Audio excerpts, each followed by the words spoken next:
Em 18 de julho de 1925, 7 meses depois de ter sido libertado da prisão de Landsberg, o líder nazista Adolf Hitler publicava o primeiro volume de seu manifesto pessoal, Mein Kampf, Minha Luta. Elaborado por Hitler durante a sua estadia de 9 meses na prisão, o livro é uma narrativa amarga e recheada de desabafos antissemitas, desprezo pela moralidade, culto ao poder e planos nazistas de dominação do mundo. A obra autobiográfica logo se tornou a Bíblia do Partido Nazista da Alemanha. A partir do início da década de 1920, o partido começou a regimentar uma legião de alemães ressentidos, que eram contrários ao governo da época, à política de esquerda e semeavam ódio a outros povos, como os judeus. No livro, Hitler basicamente estabeleceu sua agenda política 14 anos antes do início da Segunda Guerra Mundial. Em novembro de 1923, depois que o governo alemão retomou o pagamento das reparações da Primeira Guerra à Grã-Bretanha e França, os nazistas lançaram a Beerholput, primeira tentativa de tomar o governo alemão pela força. Hitler esperava que sua revolução nacionalista na Baviera se espalhasse pelo exército alemão insatisfeito que, por sua vez, iria derrubar o governo em Berlim.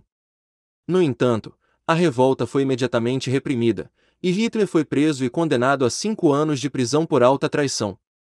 Apesar do encarceramento, Hitler desfrutava de regalias na prisão de Landsberg, recebendo convidados e presentes. Ele passava o tempo ditando sua autobiografia para seu colaborador Rudolf Hess e trabalhando em suas habilidades de oratória. Depois de 9 meses de prisão, seus partidários do Partido Nazista fizeram pressão e conseguiram a sua libertação. Na primeira parte de Mein Kampf, em mais de 400 páginas, Hitler critica o que considera ser os principais problemas que afetam a Alemanha: os franceses, que desejavam desmembrar a Alemanha, a falta de Lebensraum, espaço vital, e a necessidade de expansão para a Rússia, ao leste. Além disso, ele ataca a influência sinistra das raças mestiças, especialmente dos judeus, que deveriam ser eliminados por meio de um processo sangrento. Para Hitler, o Estado não era uma entidade econômica, mas racial. Ele defendia que a pureza étnica dos arianos era uma necessidade absoluta para uma Alemanha revitalizada.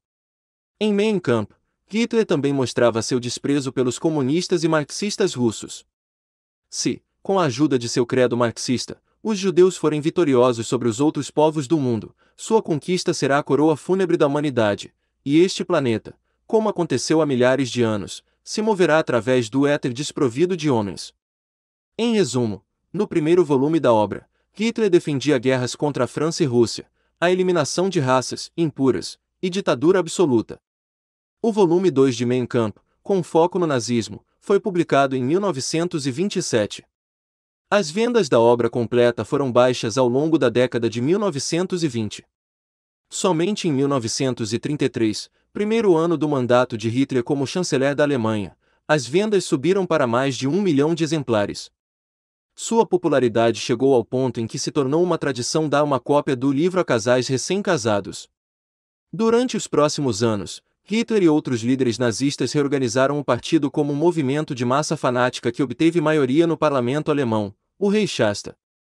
Por meios legais, em 1932, no mesmo ano, o presidente Paul von Hindenburg derrotou Hitler em uma candidatura presidencial. Em janeiro de 1933, von Hindenburg nomeou Hitler chanceler na esperança de que o poderoso líder nazista pudesse ficar à sua sombra, como um membro do gabinete do presidente. No entanto, Hindenburg subestimou a audácia política de Hitler, e um dos primeiros atos do novo chanceler foi usar o episódio do incêndio do edifício do Reichstag como pretexto para convocar eleições gerais. A polícia nazista de Hermann Göring reprimiu boa parte da oposição ao partido antes da eleição, e os nazistas conquistaram a maioria.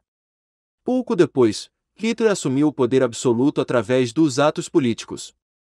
Em 1934, Hindenburg morreu, e os últimos remanescentes do governo democrático da Alemanha saíram do caminho, deixando Hitler livre para conduzir a nação para uma nova guerra e suas terríveis consequências.